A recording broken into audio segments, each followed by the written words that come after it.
Beijing Aqsaray bayonotchisi Jin Pisakining tarix kitoblari yozilayotgan vaqtda Xitoy qayerda turish to'g'risida qaror chiqarish kerak degan so'ziga javob berdi. Xitoyning diplomatiya ministri Wang Yi Amerikaning Ukraina bilan urush qilayotgan Rossiyaga tutgan pozitsiyasini oydinlashtirishi kerak degan tanqidga javoban Beijing tarixning to'g'ri tarafida turadi degan qarashni o'tirib qo'ydi. Xitoy hozirgacha Rossiyaning Ukrainaga qilgan hujumini ishg'oliyat deb ayblashdan o'zini qochirdi.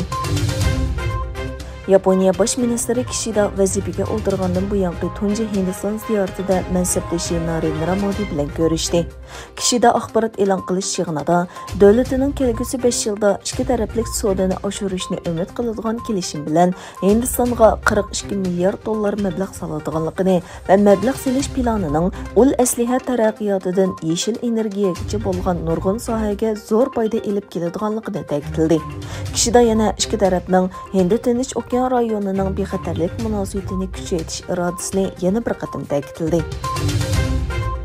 Ukraina prezidenti Zelsinki meningcha biz har qanday shakl, har qanday fursatni ishlatib Putin bilan ko'rishish fursatiga erishimiz kerak dedi. Zelsinki Amerika taratqusi CNN kanaliga qilgan so'zida Putinni tilga olib mundaq dedi. Men uning bilan suhbatlashishga tayyorman. Men yaqinqi 2 yilda tayyorlik qildim. Meningcha bu urushni suhbatlashmay turib oxirlashtira olmaymiz. Finlandiya prezidenti Sauli Niinisto o'z davlatining Shimoliy Atlantik Ahdi tashkilotiga kirishining Yevropaning bexatarlik vaziyatiga foydasiz ta'sir ko'rsatib, hozirgi jiddiylik xavfini texmi oshirib yetadiganligini ta'kidladi. Shvetsiya Shimoliy Atlantik Ahdi tashkilotiga a'zo bo'lishni o'ylashmaydiganligini e'lon qildi. Turkiya bilan Amerika o'rtasida jiddiylik paydo qilgan S-400 krizisi 24 fevraldan boshlab Rossiya bilan Ukraina o'rtasida ilib berilayotgan urushdimi o'tirg'a chiqdi. Reuters agentligining ziyoratini qabul qilgan 3 amaldorning aytishicha, Amerika Turkiyaga Ukrainani Rossiyadan setib olgan S-400 havo mudofaa sistemasi bilan ta'minlashni rasmiy o'tirib qo'ygan. Amaldorlar yana Ukraina armiyasini S-400 mudofaa sistemasini Rossiyaga qarshi urushda ishlatiladiganligini bayon qildi.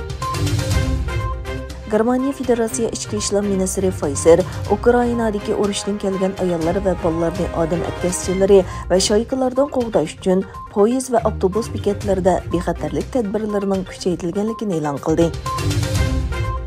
Amerikadagi bir qancha Uyg'ur tashkilotlari yozuvchi, Nobel adabiyot mukofotining sohibi va Yahudi cho'ng qirg'inchilikdan omon qolguvchi Eloy Wiesel qurgan Eloy Wiesel insoniyat fondi bilan birlashib, navbatda Fransiyada yashayotgan lager shoidi Gulbahor Xotivaji xonim Xitoyning lagerdan qanday hayot qoldim degan temada to'r suhbat o'tkazdi.